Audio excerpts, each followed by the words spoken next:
Hi friends, welcome back to my channel. Myself Monika. ఇంకెవరైనా నా ఛానల్ని సబ్స్క్రైబ్ చేసుకోకపోతే please do subscribe to my channel. ఈరోజు recipe వచ్చేసి చీజీ గార్లిక్ కుల్చా అండి. సూపర్ అంటే సూపర్ టేస్టీగా ఉంటుంది. ఇది బ్రేక్ఫాస్ట్లో కానీ లేదా డిన్నర్లో కానీ దేంట్లో అయినా ఈజీగా మనం తినేయొచ్చు, అంత బాగుంటుంది. తప్పకుండా ఈ రెసిపీని అయితే ట్రై చేయండి. ఇప్పుడు ప్రాసెస్ స్టార్ట్ చేసేద్దాం. ఫస్ట్ ఒక బౌల్ తీసుకొని అందులో 2 కప్స్ గోధుమ పిండి, అలాగే మీ రుచికి సరిపడా salt, 1 teaspoon baking powder, 1/2 teaspoon baking soda ఇవన్నీ యాడ్ చేసుకొని ఒకసారి బాగా మిక్స్ చేసుకోవాలి.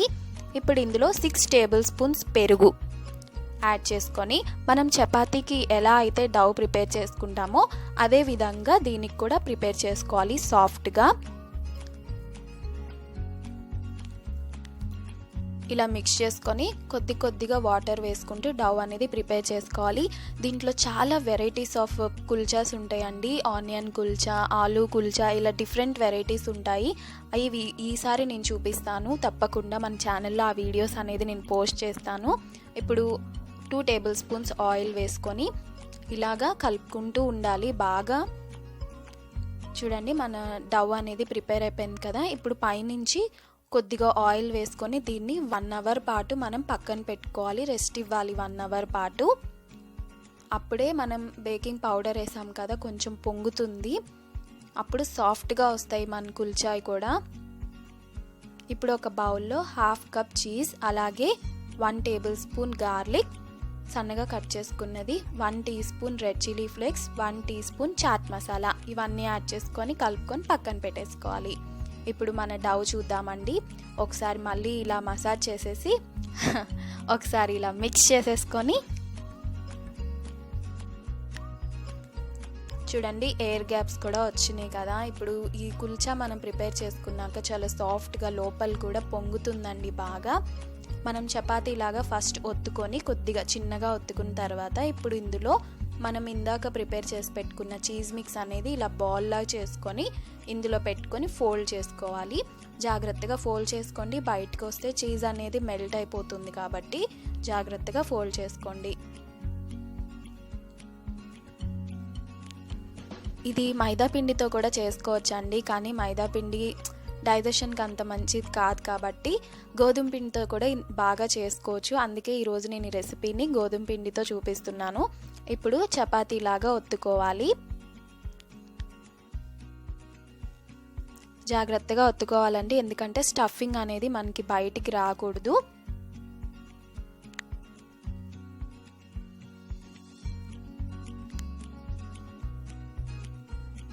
ఈ విధంగా ఒత్తుకున్న తర్వాత చూడండి, ఇలా బయటికి రాకుండా జాగ్రత్తగా ఒత్తుకొని ఇలా ఎన్ని కావాలంటే అన్ని ప్రిపేర్ చేసి పెట్టుకొని ఇప్పుడు ఒక సైడ్ మీరు ఇలా వాటర్తో ఇలా ఒత్తుకోవాలి.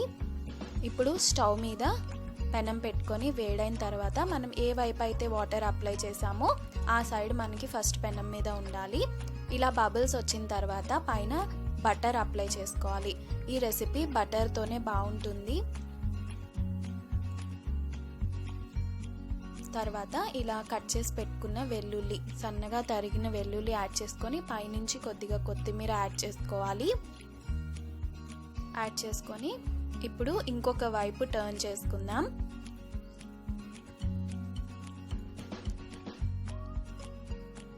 ఇప్పుడు దీనిపైన కూడా మళ్ళీ బటర్ అప్లై చేసుకొని మళ్ళీ గార్లిక్ వేసుకొని కొత్తిమీర వేసుకోవాలి.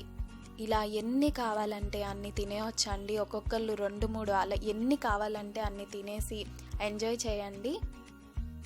ఇప్పుడు ఇంకొక వైపు టర్న్ చేసుకుందాం. 2 సైడ్స్ బాగా కాలిన తర్వాతే చూడండి మనకి ఎలా పొంగుతుందో మన కుల్చా. ఇప్పుడు దీన్ని ప్లేట్లోకి తీసేసుకుందాం.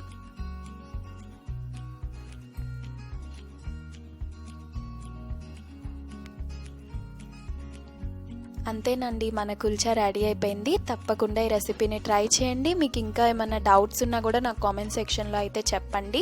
చాలా అంటే చాలా టేస్టీగా ఉంటుంది. ఈ వీడియో కనుక నచ్చితే please like, share and subscribe to your friends and family. Bye, thanks for watching. Have a nice day.